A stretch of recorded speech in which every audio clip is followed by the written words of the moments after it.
Então, eu passo imediatamente a palavra para a representante do Ministério da Educação, que vai nos fazer a primeira introdução do tema, o tema Educação Inclusiva.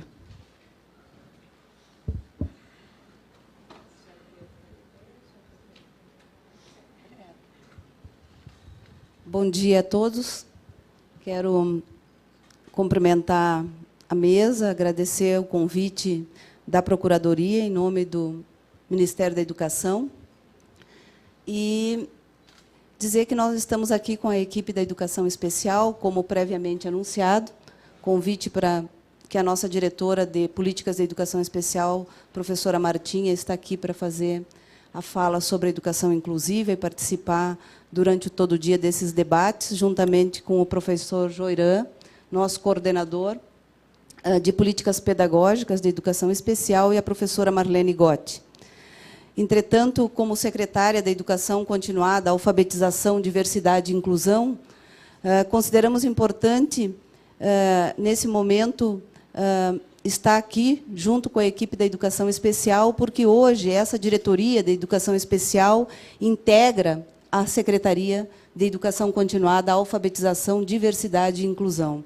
Essa secretaria é responsável pelo conjunto de políticas públicas que envolve políticas para a educação escolar indígena, a educação de jovens e adultos, a educação e as relações de gênero, direito à diversidade sexual, relações étnico-raciais, educação do campo. E, nesse contexto, tem sido debatido também o fortalecimento das políticas públicas de inclusão escolar, no que tange, além destas populações, as pessoas com deficiência, público-alvo da educação especial. Então, caracterizar, então, a organização nossa no Ministério da Educação e como temos trabalhado a política de educação especial de forma cada vez mais integrada com esse conjunto de políticas públicas que diz respeito, então, à diversidade e inclusão. Esse debate hoje, ele chama sobre a questão do PNE. Então, o Plano Nacional de Educação, que está em debate no Congresso Nacional, que foi fruto de uma elaboração encaminhada a partir do Ministério da Educação, tendo como ponto de partida a Conferência Nacional da Educação e as suas deliberações. E quando esse seminário tem como temática o Plano Nacional de Educação, é importante que nós tenhamos como propósito fazer um balanço dessa década, considerando que estamos prestes a aprovar um novo Plano Nacional de Educação até 2020. E, nesta última década, a educação especial ela tem, sim, tido uma forte influência no debate educacional do país. Consideramos que esta é uma das principais avaliações que nós podemos fazer sobre os últimos anos. O debate, a discussão, o movimento de ideias, contraposições, consensos, elaborações, fazem parte do processo democrático e dos momentos de transição. Frente às questões centrais colocadas para a educação especial, na sua perspectiva de transformação, no final da década de 90, principalmente, meados da década de 90, a educação especial ela passa a ser pensada a partir do paradigma da educação inclusiva.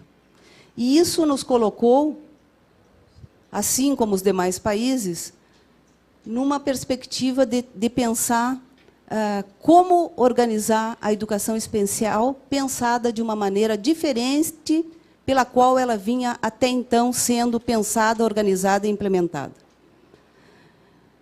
Esse processo ele se torna mais forte, mais contundente nos anos 90 no país, e nestes últimos anos, nesta última década, a qual nós propusemos debater nesse seminário, foi preciso, então, elaborar um conjunto de ações que dessem conta de apoiar esse processo de transformação. E esse conjunto de ações passou por uma elaboração que tivesse como propósito estar fundada nos princípios da inclusão, ou seja, na participação plena das pessoas com deficiência, juntamente com as demais pessoas, nas escolas da sua comunidade, tendo respeitadas as suas especificidades. E no que tange às especificidades, foi importante, então, uma construção acerca do que seja acessibilidade na educação.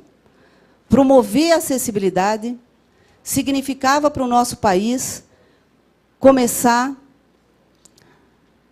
um amplo processo de discussão acerca da formação dos professores, da organização dos recursos e da disponibilização desses recursos para o conjunto da comunidade escolar, ou do conjunto dos estudantes.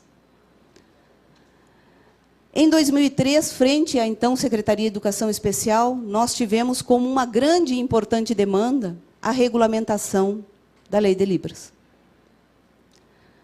E, naquela época, em 2013, instituímos um grupo de trabalho para a regulamentação da Lei de Libras, que resultou, então, no Decreto 5626, sob coordenação do Ministério da Educação e com a nossa participação, construindo uma regulamentação da Lei de Libras que desse conta, juntamente com a FENEIS, com os movimentos sociais, com as universidades, de uma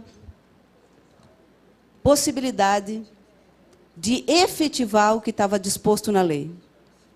Então, a regulamentação ela tem esse momento importante, teve esse momento importante,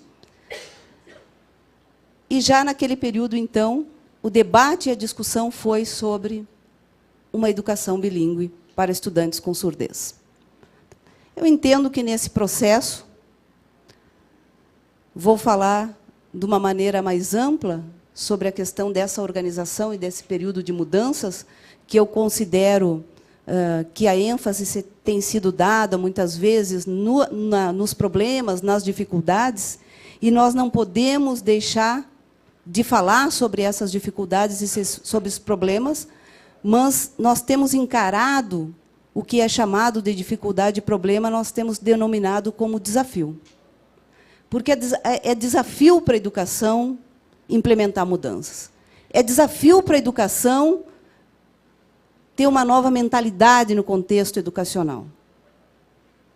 Nós fomos fruto de uma geração de professores, e aqui, além de gestora do Ministério da Educação, falo também como professora, nós somos fruto de uma geração que não viveu esse período de debate e de discussão sobre inclusão e diversidade.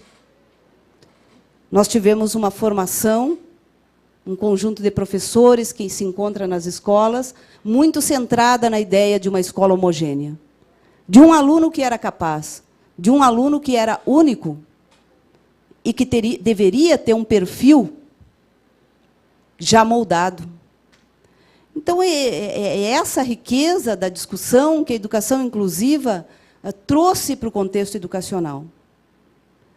E que nós, então, no processo de elaboração e de formação nesse contexto de ação, tivemos que enfrentar esse debate com os professores, com os gestores e com a comunidade universitária, principalmente com os formadores dos educadores. Todos nós aqui somos envolvidos com o processo educacional de pessoas com deficiência, ou como gestores, ou como familiares, ou como pessoas com deficiência, ou como educadores. E sabemos, sim, o quanto ainda temos que avançar na perspectiva da inclusão. Agora, sabemos o quanto já temos implementado efetivamente para alcançar um objetivo de uma escola melhor para todos. A educação como direito de todos, colocado na nossa Constituição, ela efetivamente vem alcançando uma universalização, e esse objetivo ele está posto. Entretanto, no que diz respeito às pessoas com deficiência, não se concretizava. E não se concretizaria enquanto não tomássemos como medida política pública de gestão enfrentar o desafio de transformar as escolas públicas, especialmente as escolas públicas, que têm como dever estar aberta a todos os estudantes. O princípio da inclusão como um direito de todos, de um sistema educacional inclusivo que vinha sendo debatido, então é posto na Convenção sobre os Direitos da Pessoa com Deficiência, publicada pela ONU em 2006 e ratificada pelo Brasil pelo Decreto 186, em 2008. E a Política Nacional de Educação, então, ela vai estar consonante com essas diretrizes. O direito a um sistema educacional inclusivo em todos os níveis. Entretanto, além do direito de participar da escola da sua comunidade com os demais pessoas em igualdade de condições, nós temos nesta convenção, da mesma forma colocado, o direito dos apoios necessários, as medidas de apoio necessárias para a efetivação de um processo de inclusão escolar. Então, nós vamos ter consagrado, dentre os nossos marcos conceituais, que o direito de acesso também se faz pelo direito das medidas de apoio necessárias para a participação plena. E ainda destaca essa convenção, que foi incorporada à nossa Constituição como emenda constitucional, ainda coloca que se façam essas medidas de acordo com a meta de inclusão plena. Eu acredito que temos, dentre os diversos movimentos sociais e diversos pensamentos, uma base comum, que é o que nos unifica a todos, que é o direito à inclusão plena. Então, todos nós, a partir de determinadas formas de pensar de como se organizam os processos educacionais, temos, sim, tenho certeza, um objetivo em comum, que é promover a inclusão escolar plena, a inclusão educacional e social.